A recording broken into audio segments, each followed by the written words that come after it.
Throughout much of Islamic history, the Dhimmi system helped mitigate anti-Semitism by providing Jewish communities with a recognized legal status, religious protection, and communal autonomy. Although it did not establish complete legal equality between Muslims and non-Muslims, it created a framework in which Jews could preserve their faith, institutions, and identity for centuries. Unlike many societies where Jews periodically faced expulsion, forced conversion, or extermination, Islamic civilization generally recognized Jews as al-Kitāb, people of the book, and incorporated them into society under the protection of Islamic law. The Qur'an provides the theological basis for this relationship. It recognizes the children of Israel as recipients of divine revelation and honors many Israelite prophets, including Moses, David, Solomon, Zachariah, John, and Jesus. While the Qur'an criticizes certain individuals or communities for specific acts of disobedience, it does not portray Jews as a people to be persecuted or eliminated. This theological recognition laid the foundation for a legal system that protected Jewish communities instead of treating them as perpetual enemies. Under the Dhimmi system, Jews were permitted to practice Judaism, maintain synagogues according to prevailing legal conditions, administer many of their own communal affairs, and protect their property and families under Islamic governance.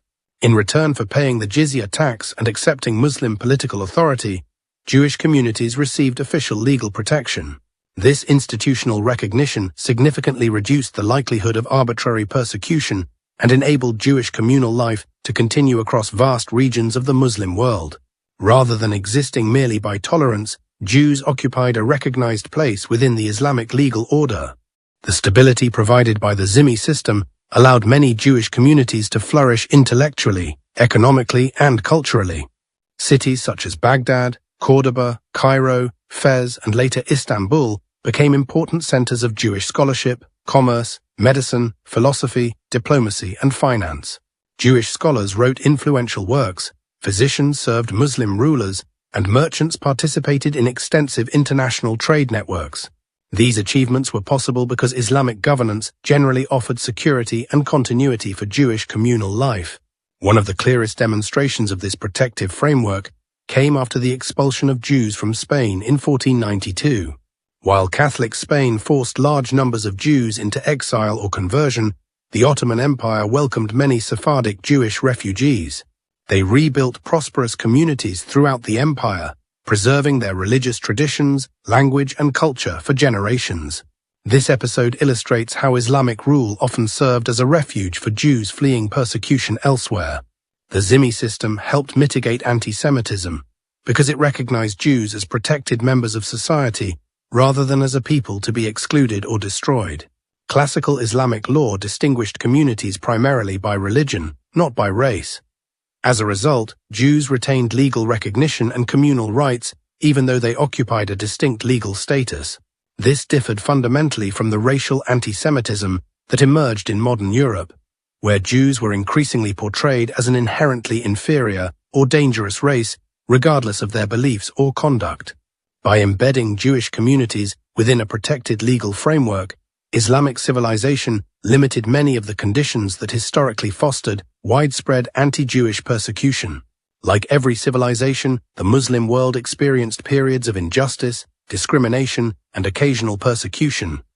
The application of the Dhimmi system varied between rulers, regions, and historical periods. Nevertheless, the broader historical record shows that the Dhimmi framework generally enabled Jewish communities to survive, develop, and often prosper for many centuries under Muslim rule.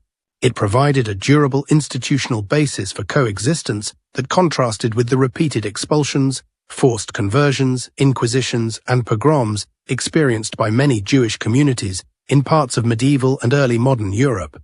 Conclusion. The Dhimmi system stands as one of the principal historical mechanisms through which Islamic civilization helped mitigate anti-Semitism. By recognizing Jews as people of the book, guaranteeing their legal protection, safeguarding their religious life, and integrating them into society, Islamic law created conditions that allowed Jewish communities to endure and flourish across much of the Muslim world.